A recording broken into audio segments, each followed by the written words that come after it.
Let's come to next quadrilateral trapezium. This is the trapezium. I have taken quadrilateral ABCD as a trapezium. Let's see what are the properties of trapezium. First property, you have only one pair of opposite sides are parallel. Now here if you can see, AB and DC are parallel to each other, whereas AD and BC are not parallel to each other, which means only one pair of opposite sides. One pair, which means AB and DC are the opposite sides which are parallel. Second point, adjacent angles are supplementary. Angle A and angle D are a pair of adjacent angles and they are supplementary, which means angle A plus angle D is equal to 180 degree. In the same way, angle B plus angle C is equal to 180 degree.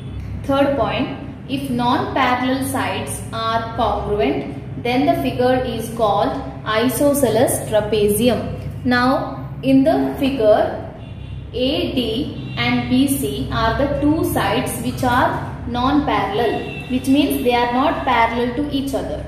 If AD and BC are congruent to each other, then this trapezium you can call as isosceles trapezium. For example,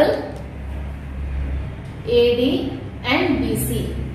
This sign shows that AD and BC are congruent to each other. Now you can call this trapezium as isosceles trapezium. Coming to fourth point, segment joining the midpoints of non-parallel sides is called median. Midpoints of non-parallel sides. Again, non-parallel sides means AD and BC. Midpoint, let this be midpoint of AD, let this be midpoint of BC. If you join these two midpoints, the segment resulting, let's name as KL. This KL is called median of trapezium. Let's come to practice set 5.4, textbook page number 71, question number 1. Here you have a trapezium IJKL in which IJ is parallel to KL. Angle I is 108 degree, angle K is 53 degree. We have to find the measure of angle L and measure of angle J. We know angle I and angle L are adjacent angles, so they are supplementary. Therefore, we can write in quadrilateral IJKL, angle I plus angle L is equal to 180 degree since adjacent angles. Angle I is 108 degree plus angle L equal to 180 degree. Angle L is equal to 180 degree minus 108 degree, which is equal to 72 degree. Similarly, if we see this side, angle J plus angle K is equal to 180 degree. Again, adjacent angles. Angle J plus angle K is 53 degree is equal to 180 degree. Angle J is equal to 180 degree minus 53 degree, which is equal to 127 degree. So this is the answer. Let's come to question number 2. You have a trapezium ABCD in which AB and CD are congruent to each other. Angle A is 72 degree. We have to find the measure of angle B and angle D. Now, since AB and DC are congruent to each other, therefore the trapezium is called isosceles trapezium. Now, one more point I forgot to say about the isosceles trapezium is, if the trapezium is isosceles, then the base angles are congruent to each other.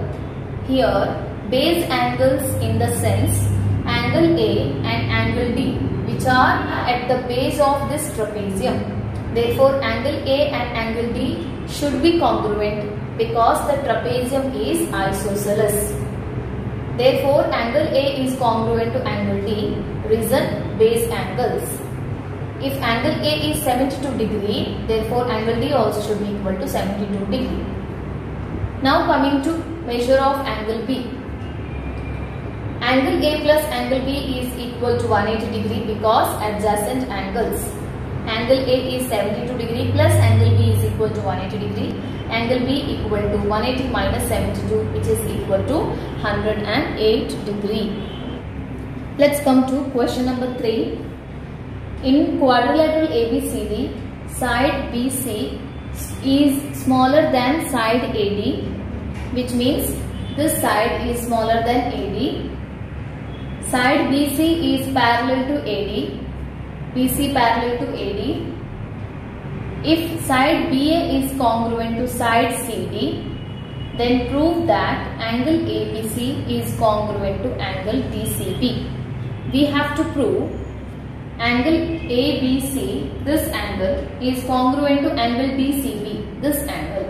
We have to prove these two angles are congruent to each other. Now, since it is a prove that type of question, we have to write first step given, second step to prove.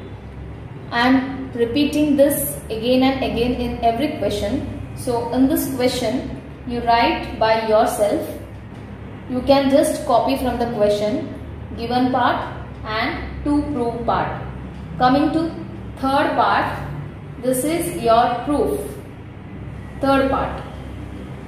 Now we know since AB and DC are congruent to each other, this trapezium is an isosceles trapezium. If the trapezium is isosceles, then the base angles, that is angle A and angle D, are congruent to each other. Now coming to adjacent angles. We have two pairs of adjacent angles. One pair is angle A plus angle B equal to 180 degree. Second pair angle C plus angle D equal to 180 degree. Now let this be equation number 1, equation number 2 and equation number 3. For both we have given a common reason, adjacent angles. Now from equation number 2 and 3 we can say that right hand side is equal, then left hand side also should be equal. Therefore, we are writing this part here. Angle A plus angle B is equal to angle C plus angle D. From 2 and 3, we have written this. Angle A plus angle B is equal to angle C plus, instead of angle D, we have written angle A. This we have written from equation number 1. If you see equation number 1, this is your equation number 1. Angle A is congruent to angle D. Therefore, instead of angle D, you can also write angle A. Therefore, instead of angle D, we have written angle A. If you want, you can mention also here, since angle A is congruent to angle D. Now, both sides angle A is common. Therefore, we can cancel and we will get angle B is equal to angle C. Now, angle B means you can write ABC. Angle C means you can write DCB. Therefore, we have proved angle ABC congruent to angle DCB.